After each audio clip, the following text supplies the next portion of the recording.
Hey Vikings fan, something is developing around the Vikings Week 1 matchup with Green Bay that could make this opening game even more important than it already was. And no, this is not about some wild rumor that suddenly appeared on social media. It comes directly from what Green Bay's general manager said about one of the Packers' most important offensive players. But before we analyze everything, click the like button. And if you're excited about the start of the season, write "Go Vikings" in the comments. Green Bay is preparing for the possibility that Josh Jacobs could be suspended. That statement immediately caught the attention of the NFC North, especially because Minnesota is scheduled to face the Packers in Week 1. Packers general manager Brian Gutekunst was asked about the situation, and his response was clear. Green Bay has been preparing in case a suspension happens, while also expressing confidence in the running backs already in the room. Now, there is an important distinction here. This does not mean Jacobs is definitely going to be suspended. The original discussion was quickly amplified online, with some interpreting Gutekunst's comments as evidence that Green Bay had already received some kind of confirmation. But that conclusion goes beyond what was actually said. What we do know from the discussion is that the Packers are preparing for the possibility. And from Minnesota's perspective, that is something worth watching. Jacobs is a major part of what Green Bay wants to do offensively, so even the possibility of entering Week 1 without him changes the equation. The Vikings would be getting the Packers at home, and the matchup already carries enormous importance because these two teams are NFC North rivals.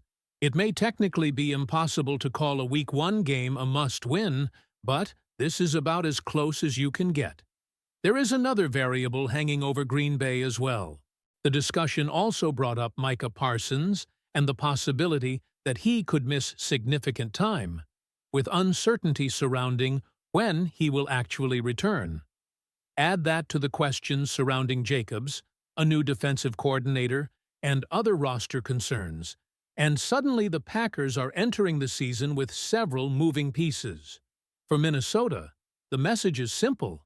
If there is an opportunity to attack an opponent while that opponent is dealing with uncertainty, you take it. But the bigger conversation coming out of this mailbag may actually be about the Vikings themselves. One of the most interesting questions was whether Kevin O'Connell will finally move Minnesota toward a more balanced offense this season. The expectation discussed was not that the Vikings suddenly become a 50-50 run-pass team.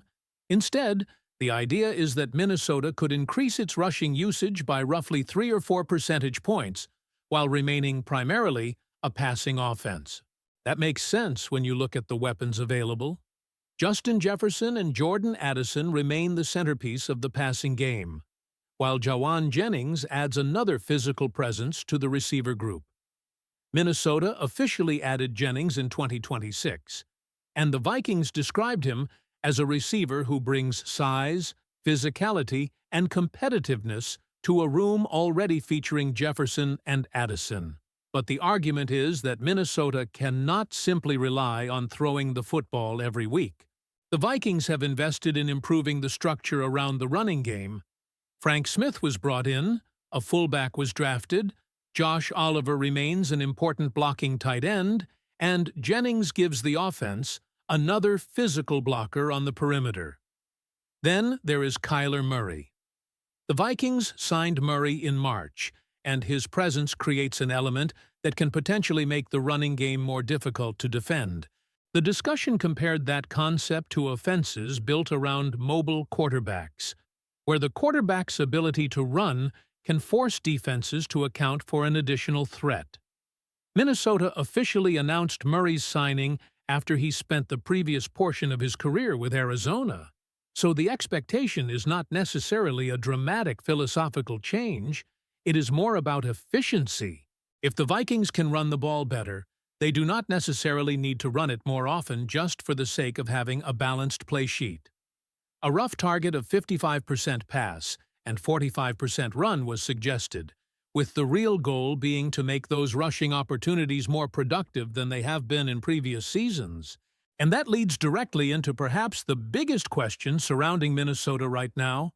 What exactly is the long-term ceiling of this team? The NFC North conversation is complicated.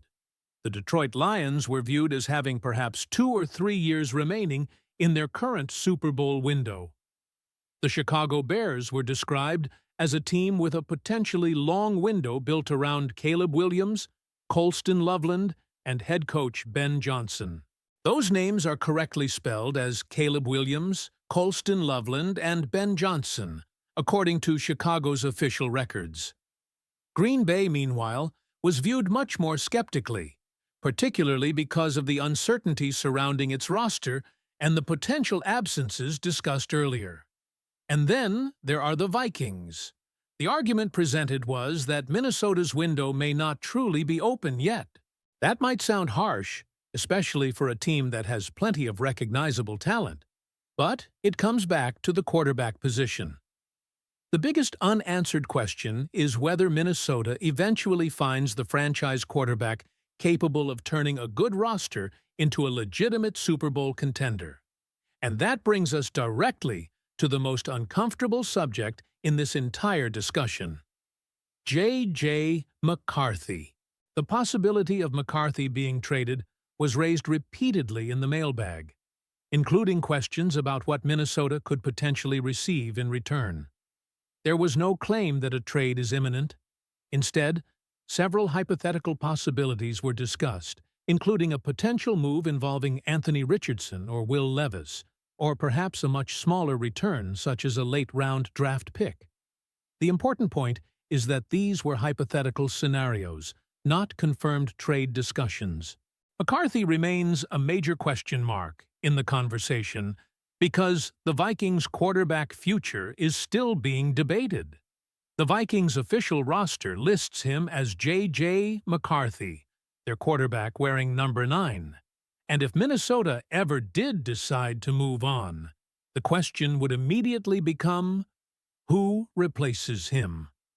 The possibilities mentioned included Anthony Richardson, Will Levis, or even a player such as Nick Mullins coming back in a transaction.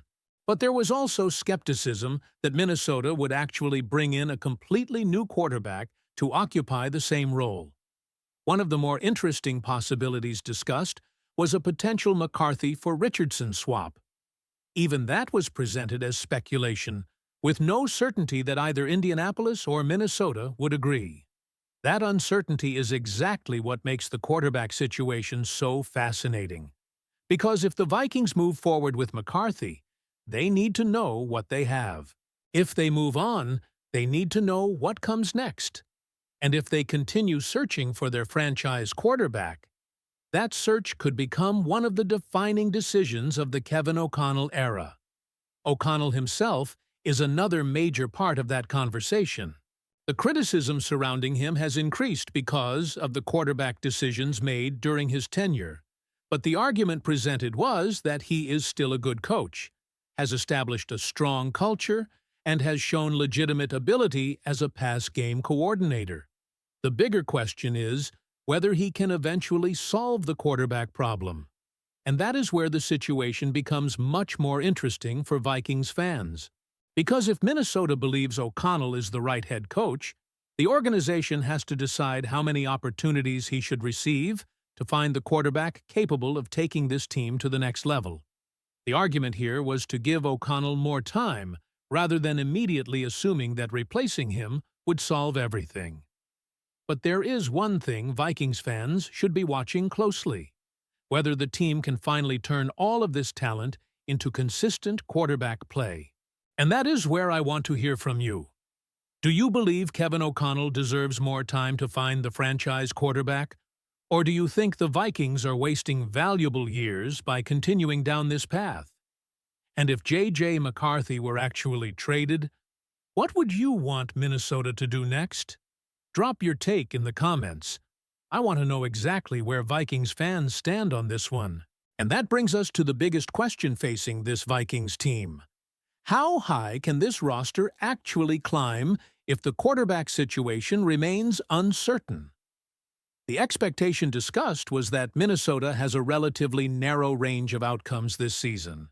The floor was placed around 8 wins, essentially representing a season where things go badly, while the ceiling was projected around 12 wins.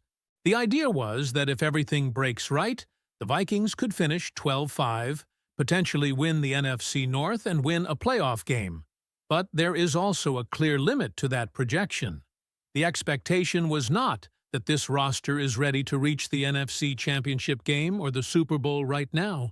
At the same time, it would be difficult to envision Minnesota collapsing all the way into the territory of a top 8 draft pick. That creates a fascinating middle ground. The Vikings could be good enough to compete, good enough to win games, and still be searching for the one piece that could completely change their trajectory. And once again, that piece is the quarterback.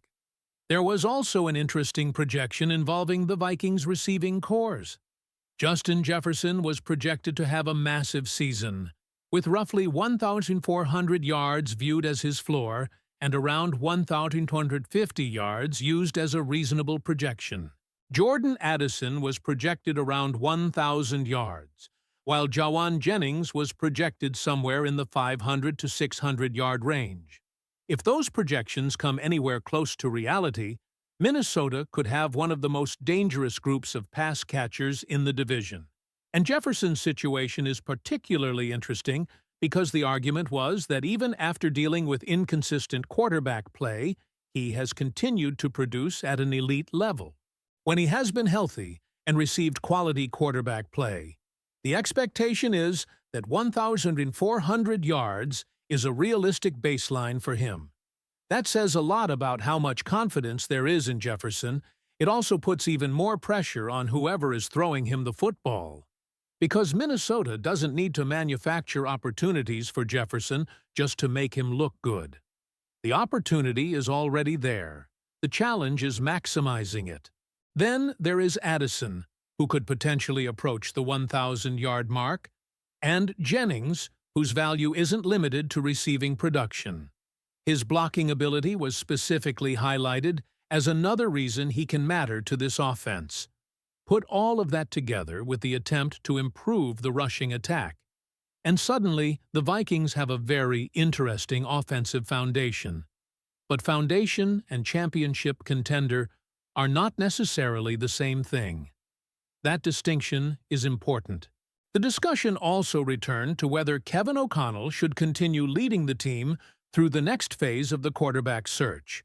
The argument was essentially that O'Connell should receive another opportunity unless the upcoming season becomes a complete disaster. The reasoning is straightforward. Changing coaches does not automatically solve the quarterback problem. The Vikings already have an established offensive identity, a coach who has demonstrated strengths as a pass game coordinator, and a culture that has been built under O'Connell.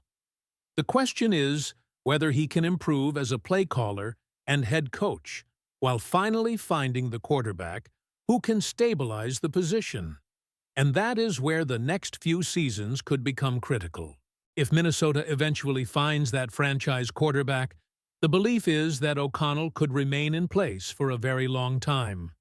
But if the Vikings continue cycling through quarterbacks without finding the answer, eventually the conversation changes. That is the pressure hanging over this team. For now, though, there is another immediate storyline. Week 1 against Green Bay. If Josh Jacobs is unavailable, if Green Bay continues dealing with uncertainty elsewhere on the roster, and if Minnesota can establish the running game while taking advantage of its receiving weapons, this could be an enormous opportunity right from the opening week. Again, none of that guarantees a Vikings victory.